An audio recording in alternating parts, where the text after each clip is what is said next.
Hey there, the real Atheist Dad, coming to you live again from the closet.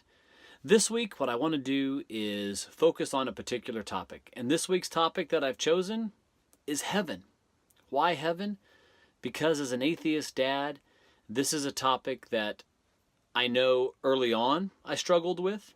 And now that I have three sons who are a wide range of ages, it's a topic that comes up a lot. And it's absolutely, admittedly, a topic that I think about a lot.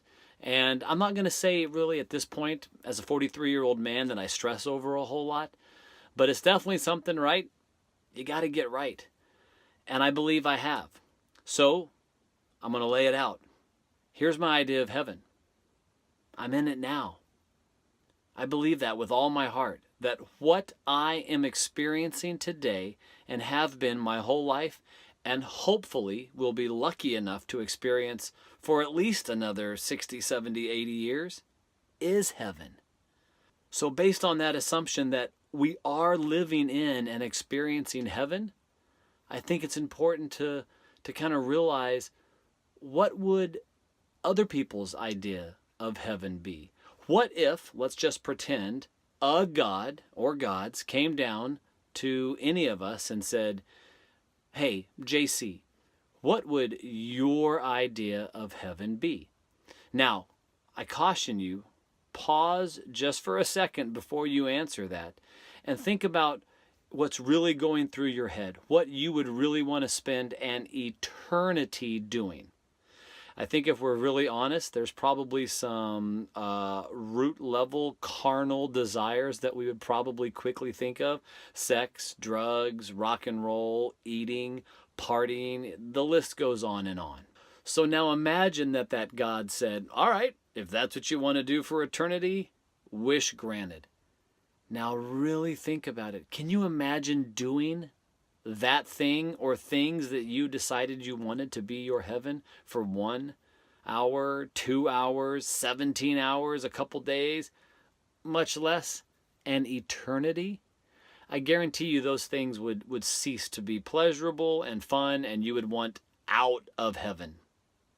So now let's take the opposite side of that coin and imagine what your standard Christian would answer to that question. Their idea of heaven is when they die, they would become some sort of angel or spirit being that would live with God in heaven and spend every day and night singing and worshiping and fellowshipping with their deity. Not just that, but while they're in heaven singing and praising and worshiping their deity, there's a high likelihood that many of those Christians are there without a loved one, possibly a husband or a wife or a child that for whatever reason didn't pass the test and make it into heaven, and they are now burning in a Christian's hell. I don't know who you are, but the thought of myself living in eternity away from my wife and kids is torture to me. That would be hell. Now, on the flip side of that, there are some Christian apologists who would say, now, hold on, when you go to heaven, it's an eternity of feeling bliss and happiness. You'll feel no sorrow. For me to be in heaven, stripped of my loved ones, and stripped of those loved ones who might be burning in hell, for me to be a being that did not feel a certain level of sorrow because of that, it would not be me. So I don't know how a not me would enjoy being in my heaven. So for what it's worth, a Christian heaven is not my idea of heaven. And I fully admit their idea of heaven is infinitely better than the alternative for them, which is spending an eternity with the devil and his demons burning in a miserable lake of fire and reliving all your mistakes in your life and just being void of God, void of your loved ones who are in heaven, and just being tortured. That idea, I think even most modern Christians would agree that the theory and the concept of hell as it is laid out in the Bible, what very little of it is actually laid out in the Bible. The whole concept of hell really has been kind of constructed and evolved through pastors and churches and dogma and religions and various sects. So hell is a very ever-evolving and poetically nightmarish invention of the Christian religion. Now, before we get back to heaven, one more note on hell. If there is an all-loving deity that would prescribe a punishment like hell, an eternal punishment for a brief sin during a human's life on earth, it is such an unbalanced punishment.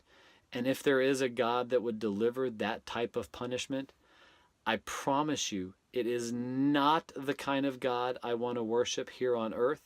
And it's definitely not the kind of God that I want to spend my eternity worshiping and hanging out with. So now, back to heaven. What is my idea of heaven? It is what I am lucky enough to be experiencing right now. Living on this planet, in this solar system, in this universe, with my wife and my 3 kids by my side. It is amazing. I cannot tell you how many times as a dad in the past 16 years I've told my wife, oh my gosh, I want to freeze time and I just want to experience this forever. When my oldest son was a baby, I told my wife very early on, I don't want this to ever change. I want to just freeze him right now as this little infant and enjoy this for the rest of my life.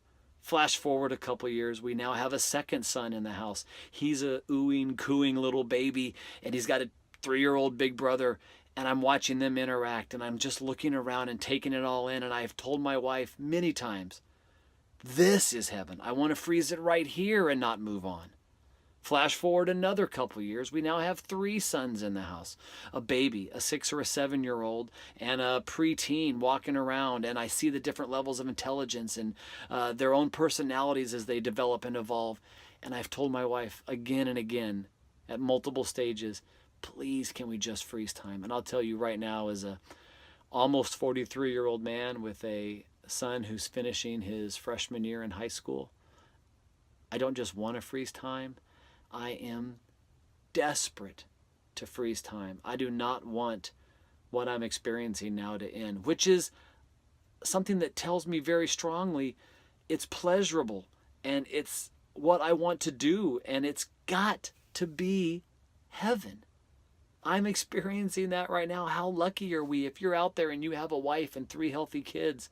If you're just out there and you're single with no kids, and you're playing video games and it feels good and it's fun, you're in heaven. Think about the time we live in. We have smartphones that are our video camera, our still camera, our work email devices. We can schedule travel. We can use them for GPS. There are satellites orbiting our planet, talking to the phones in our hands, telling us where to drive. The amazing progresses in medicine, space exploration, the time we live in is incredible. And I'll tell you this, the time we live in is better and safer than it's ever been. Do not let the media and the religious leaders out there try and scare you into thinking that the world is not an amazing place. Don't get me wrong. Life nowadays does not come without its stresses and its struggles and its hardships. Getting along in this world is not easy. It takes a lot of effort and a lot of hard work, but the payoff is incredible. And to really enjoy that payoff, I have to teach my kids to focus on the fact that they are living in and experiencing heaven. And I tell them all the time, savor everything, taste, smell, feel, touch, everything you can, because this is most likely heaven. And yes, I am an atheist who said this is most likely heaven. I want this to be heaven.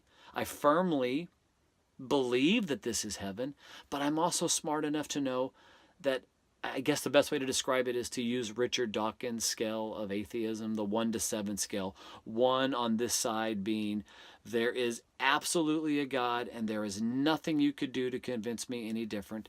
And then on the other side of the scale, you have the atheist who says, no matter what you do, no matter what you could prove to me, there is absolutely no God. You have that 1 to a 7. Now, I will tell you this. Richard Dawkins claims to be somewhere in that 6 to 9 range. I think I'm in the 6s there. I am smart enough to know that there is most likely not a God, and it would be highly unlikely that there could be anything that you could come down and show me that would prove that there is one. Now, because no deity has come down and told me that there absolutely is a heaven and he is real and I should believe in him, I'm still in that high 6 range. Now, let me also say this as an atheist, and this is serious. I would love for there to be a God. I'm rooting for there to be a God because it would really take away some of those primal fears that live inside me, especially as a father, when I look at my kids and I think to myself, oh my gosh, I hope nothing happens to them or happens to me and this heaven that I'm in stops. I would love for there to be a God that can come down and comfort me through some of those, I think, medieval fears that reside inside all of us. I'm just 6.5, 6.7 enough to know it'll probably never happen. So until it does, I will continue to teach my kids that they are in heaven and they need to enjoy every second of it because it's awesome. Life is awesome. So, as we come to the end of this vlog, what I need you to do is tell me if I'm getting it right. If I am flying over the target, send me up some flack. I need you all to help me out by liking and commenting below and telling me what you think about this video. Do you agree with the stuff I'm saying? Do you disagree with the stuff I'm saying? Have you had similar experiences? Also, help other atheists like me know there's a community out there. Help by subscribing to this channel and sharing these videos and spreading the word so that eventually one day my dream, and I hope your dream, can come true and the majority of us atheists can stop blurring our faces and come out of the closet and be a honored and respected citizen in this country and on this planet. That would just be incredible. So that's it for this week's vlog. Thank you all very much for listening and for participating. And as always, remember, please do what's right and not what's easy.